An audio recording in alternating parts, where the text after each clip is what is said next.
Welcome to Risky Play Business. Today, we're diving into the concept of allowing risk in childhood play.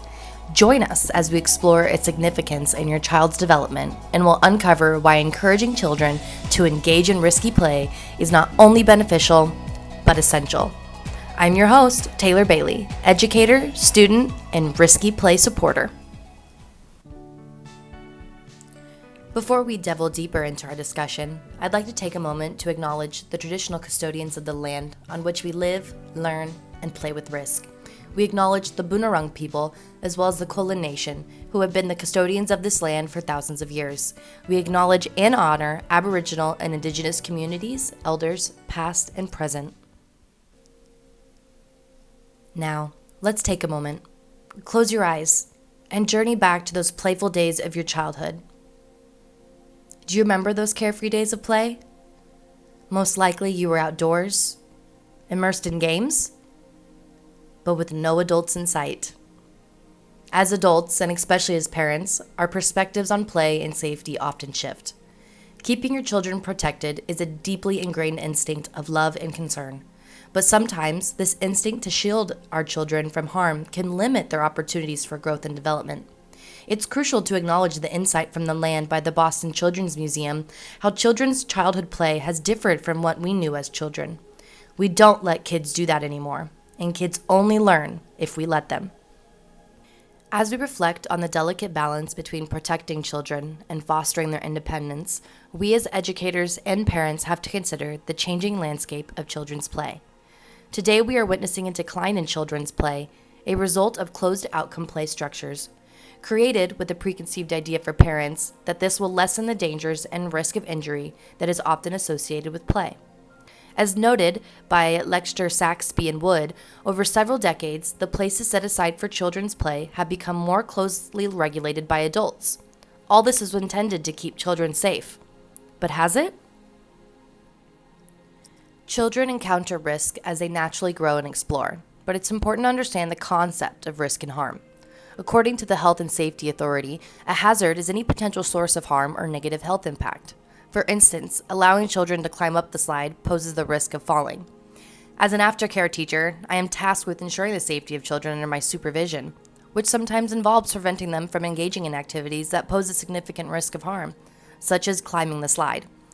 But every time I find myself asking why stop them from learning this for themselves.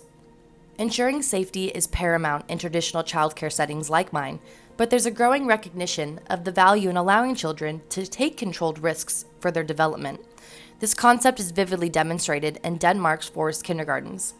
What some may see as unconventional methods, like letting children take risks and guiding them through potential danger, it actually shows a reinforcement that is fostering invaluable learning experiences.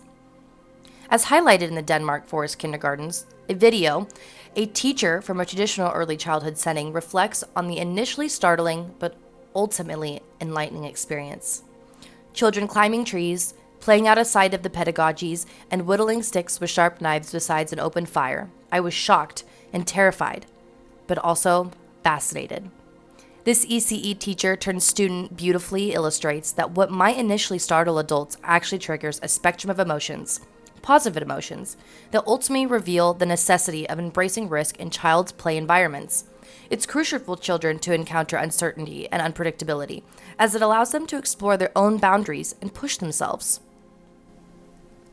From the forest kindergartens of Denmark, let's broaden our perspectives to explore how similar principles are being applied right here in our communities. In the video, Why Risky Play is Good for Children in an Early Childhood Setting, highlights the importance of observing rather than directing children's play. It emphasizes the significance of finding that balance between initial anxiety and self-assurance, and it's vital for children's physical, social, and emotional development. They learn to assess situations and problem solve, enhancing resilience, self-esteem, and essential development skills. And she couldn't have said it better. Encouraging risky play in our environments is crucial for fostering children's interaction with the world and promoting their growth. So reflecting on our own childhood experiences reminds us that not all activity is parent approved, underscoring the need to afford children the chance to explore and take risks, recognizing their inherent capabilities. As we wrap up today's episode, I want to leave you with this thought. Risky play is not about being reckless. It's about providing children with opportunities to learn, grow, and thrive. By embracing risky play, we empower children to develop resilience, problem-solving skills, and a sense of self. So let's challenge ourselves to let go of our fears, trust in our children's abilities, and embrace the adventure of play. So the next time you see your child playing, maybe stand back and ask yourself, do I really need to interfere right now?